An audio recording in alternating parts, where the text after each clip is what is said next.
சுகமே சூழ்க.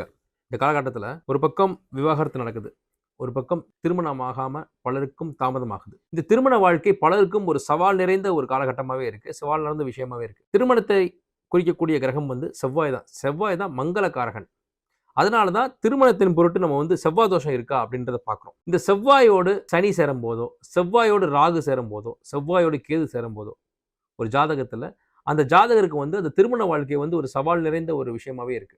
ஒன்று, திருமணம் தாமதப்படுது, திருமணமே தள்ளி போயிடுது, திருமணமே இல்லாம போயிடுது. அப்படி இல்லை, மற்றவர்களை போல காலத்தோட காலமா அவங்க திருமணம் செஞ்சுட்டாங்க அப்படின்னாலும் திருமணத்திற்கு பிறகு அந்த வாழ்க்கை அவர்களுக்கு ஒரு கசப்பு நிறைந்த வாழ்க்கையாவே இருக்கு. அந்த மங்களக்காரனான செவ்வாயோடு இந்த சனி, கேது, ராகு இது சேரும்போது அந்த திருமணம் ஒரு கேள்விக்குறியாயிடுது. ஒரு திருமணமே கிரகச்சேர்க்கையில ஒரு திருமணம் நடந்தா கூட அந்த ஜாதகருக்கு அந்த திருமணம் ஒரு வெற்றிகரமான ஒரு திருமண வாழ்க்கையை அமையாம இடையிலேயே அது அவர்களுக்கு சிதைந்து போகுது. அப்ப இந்த ஜாதக அமைப்புல செவ்வாயோடு ராகு, செவ்வாயோடு கேது, செவ்வாயோடு சனி சேர்ந்து இருக்கும் போதோ, இல்ல பார்வை பெறும்போதோ, இல்ல நட்சத்திர சாரம் வரும்போதோ அதிலிருந்து அவர்கள் விடுபட்டு அந்த திருமண வாழ்க்கையும் வெற்றிகரமாக அமையறதுக்கு என்ன செய்யணும் அப்படிங்கிறதுக்கு தீர்வு அந்த ஜாதகத்தில் இருக்கும். அந்த தீர்வை அவர்கள் செய்துவிட்டு அதன் பிறகு திருமண பந்தத்தில் நுழையும் போது அவர்களுக்கு இது போன்ற பிரச்சனைகள் இல்லாம அந்த திருமண வாழ்க்கை தொடர்ந்து அவர்களுக்கு ஒரு மகிழ்ச்சியான ஒரு பயணமாக அமைகிறது.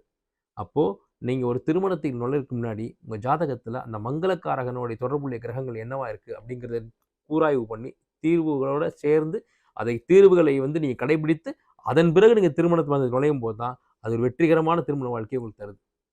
அது வல்லாம நீங்க அவசர அவசரமா எல்லோருடைய இல்லாம நீங்க கல்யாணம் பண்ணிட்டீங்கன்னா, இந்த கிரக அமைப்பு வச்சுக்கிட்டு நீங்க அதை கூராய்வு செய்யாம அதுக்கு தீர்வு கண்டுபிடிக்காம நீங்க திருமணம் செஞ்சிட்டீங்கன்னா, நிச்சயமாக அந்த திருமணம் ஒரு மிகப்பெரிய மன உளைச்சலை கொடுத்துருது. தீர்வுகளை நீங்கள் கடைபிடித்து வழிபாடுகளை செய்து பரிகாரங்களை செய்து முடித்து அதன் பிறகு திருமண பந்தத்தில் நுழையும் போது நிச்சயமாக அந்த திருமணம் ஒரு வெற்றிகரமான ஒரு பயணத்தை கொடுக்கும். சுகமே சூழ்க.